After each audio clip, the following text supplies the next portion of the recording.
Barokah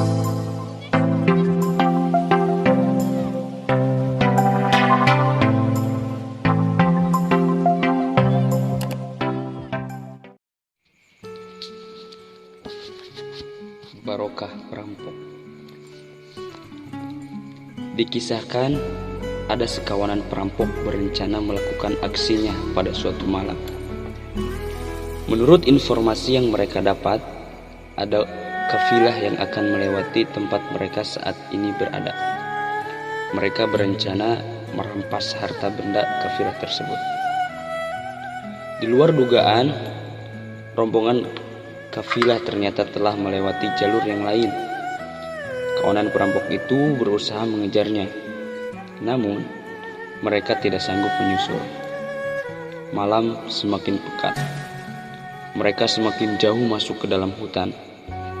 Karena kehilangan jejak dan tak tahu arah, akhirnya mereka merasa putus asa mengejar kafilah tersebut. Jalan pulang pun mereka tidak tahu karena kondisi amat sangat gelap. Di tengah kebingungan mencari jalan pulang, dari kejauhan kawanan perampok itu melihat ada sebuah rumah. Mereka segera mendatangi rumah itu dan mengetuk pintunya.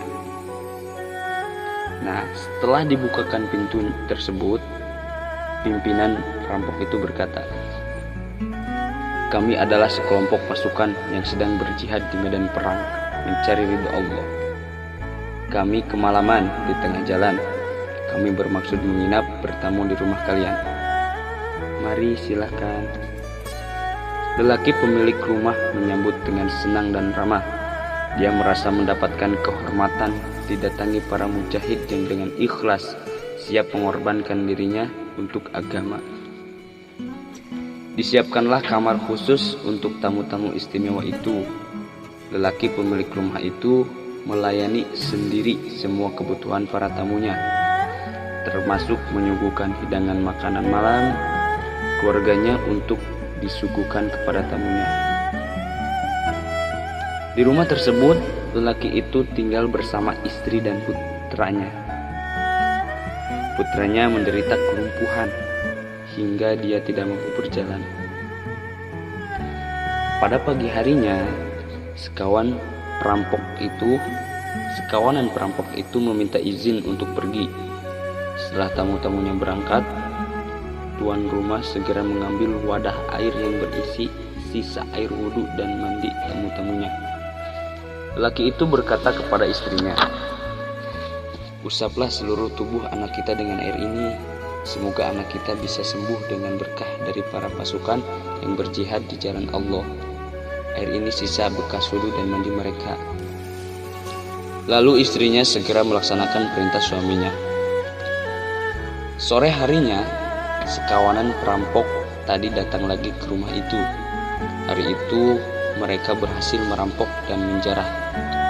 Mereka kembali ke rumah tersebut dengan tujuan menghilangkan jejak, karena mereka merasa ada orang yang mengintai dan mengawasi ketika malam hari. Sekawanan perampok itu terkejut ketika melihat anak laki-laki pemilik rumah. Tadi pagi masih lumpuh, tergolek tak berdaya, sekarang sudah bisa berdiri tegak, bahkan sanggup berjalan dengan normal.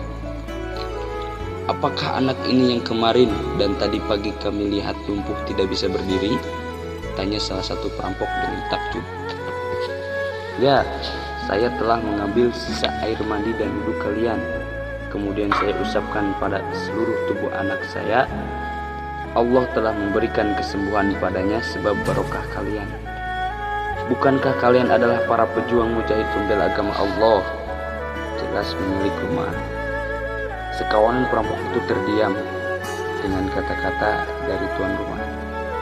Dalam keheningan, mereka merenung dalam hati. Disangka menjadi orang baik saja, barokahnya luar biasa. Bagaimana jika mereka benar-benar menjadi orang yang soleh? Masya Allah. Mereka menundukkan kepala. Terlihat air mata tangis mengalir di pipi mereka. Penyesalan atau dosa telah menyelimuti hati mereka. "Wahai lelaki yang baik hati, ketahuilah, kamu sebenarnya bukan pejuang. Kami sebenarnya bukan pejuang. Kami adalah perampok dan pembegal jalan. Allah telah menyembuhkan putra Anda semata-mata karena prasangka baik Anda. Kami sekarang bertaubat dengan sungguh-sungguh, kata pemimpin perampok. Malam itu juga, sekawanan perampok taubat itu membagikan harta kepada fakir miskin dan orang-orang yang membutuhkan. Mereka juga meminta halal kepada orang yang pernah dizalimi. Mereka kemudian bergabung dengan pasukan jihad muslimin, supaya mereka dapat menjadi seperti yang disangka oleh lelaki pemilik rumah dan keluarganya. Itu. Ada petuah bijak.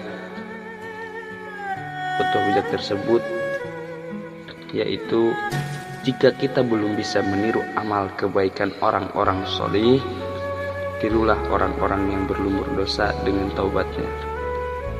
Ahmad Syihabuddin bin Salamah Al-Quyubi, An-Nawadir, Surabaya, Al-Haramain, halaman 29-30. Assalamualaikum warahmatullahi wabarakatuh.